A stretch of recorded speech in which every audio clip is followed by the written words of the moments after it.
هذه العبادة، هذه الصلاة اليوم خل واحد يرجع إلى الله تبارك وتعالى من خلال شهر رجب ويقول أنا بما أنه المساجد بيوت الله تبارك وتعالى فأحضر بالمساجد. هاي ايش كبرها عند الله تبارك وتعالى. هذا طريق أخوان، المسجد خصوصا المسجد طريق للوصول إلى الله تبارك وتعالى.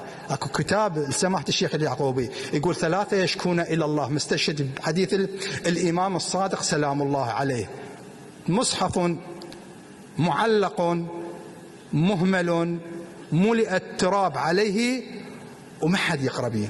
وهذا واقع حال، واقع حال. احنا أمة اقرأ بعيدة عن القرآن الكريم. شهر رجب اجى، خل أقرأ من هسه وأعود نفسي على القراءة، وخصوصا القراءة الصحيحة، حتى ما عندما أدخل في شهر رمضان ليش تجي تسأل والله قراءتي بها خطأ؟ طبعا قراءتك بها خطأ. إذا هو أنت المصحف شنو السنة كلها مخلي للبركة، طبعا قراءتك بها خطأ. أنت لو تتعلم يوميا تقرأ لك ورقة ورقتين كان قراءتك ما صار بها خطأ. كذلك الحضور، مسجد لا يصلى فيه، هذا الحضور أريده يزداد أكثر مضاعف. اليوم كل واحد خلي يؤدي دوره بينا. التوبة